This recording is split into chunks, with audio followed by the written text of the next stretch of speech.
Hello, everyone. Today you'll be coming to the Banana Phone podcast for our first ever episode.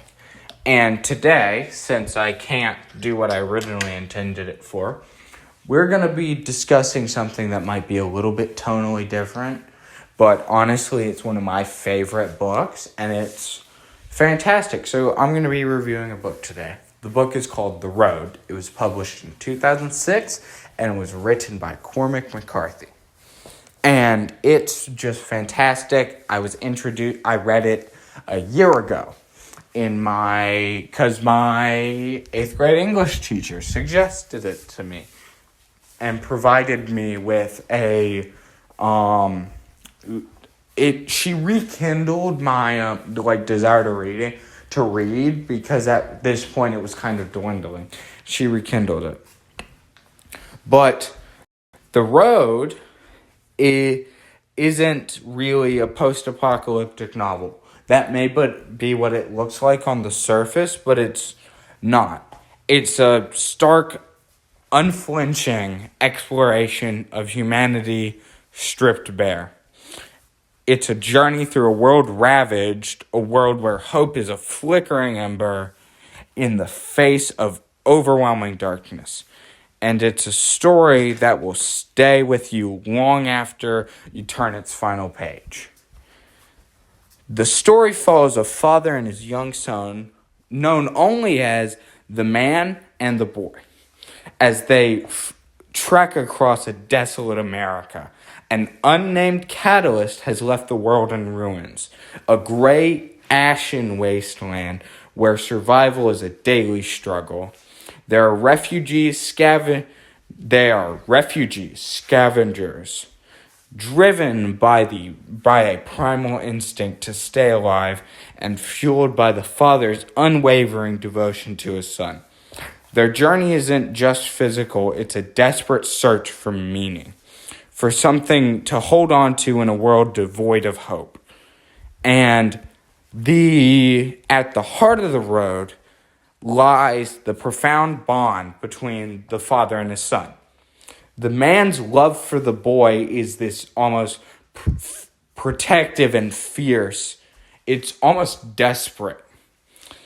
He is also the boy's shield and his teacher.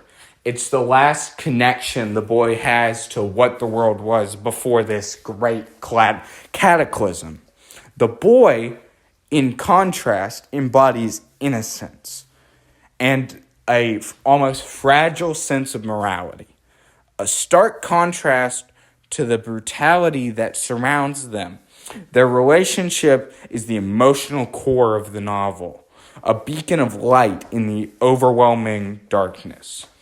McCarthy's prose is stark and poetic, stripped down to its bare essentials, much like the world he depicts. He uses minimal punctuation, creating a sense of urgency and immediacy. The landscape itself becomes a character, a constant reminder of the devastation. The constant threat of starvation, the encounters with the other survivors, some benevolent, others horrible, almost monstrous people, create a palpable sense of dread that you can feel. This isn't a world of easy answers or Hollywood-style heroics. It's a brutal, unforgiving reality where survival is paramount. But in the midst of this bleakness, there is a flicker of hope. The man clings to this concept or idea of carrying the fire, a metaphor for the enduring spirit of humanity. The belief that even in the face of utter destruction, something good remains. He instills this belief in his son, nurturing his compassion and empathy. Even when surrounded by unimaginable cruelty, this struggle between despair and hope is what makes the book so compelling. It's personally why I love it so much. And The Road forces us to confront uncomfortable questions about what human nature is like. What are we capable of when we are pushed to the brink? what does it mean to be human in a world devoid of civilization? And McCarthy doesn't offer easy answers.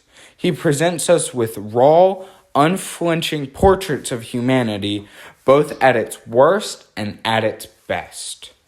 The ending of The Road is ambiguous, leaving the reader to ponder the fate of the boy and the future of humanity.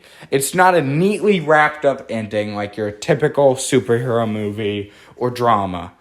It is a continuation of the journey and a testament to the resistance of the human spirit.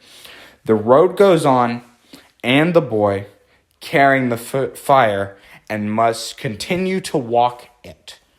The Road is a masterpiece of literature. Its harrowing, unforgivable journey into the heart of darkness, but also a testament to the enduring power of love and hope. The book that will stay with you, it's a book that will stay with you long after you finish reading it. It stayed with me. There's good things in the book that I constantly think about. The ending's fantastic. Prompting you to reflect, and it really just prompts you to reflect on your own values and how you see the world around you. And it can be, for some people, a really demanding read, but I love it. It's one of my favorite books, and that is really the core of the novel, and I love it. But yeah, thank you for tuning in to the first and potentially the sparking of a new video that I create, if people actually watch this and enjoy it, of the Banana Phone podcast. Thank you. This isn't typically what I plan to do, unless it gets a lot of, interaction. Then I probably will do more book reviews and things like that. But, thank you for tuning in and watching. Bye-bye.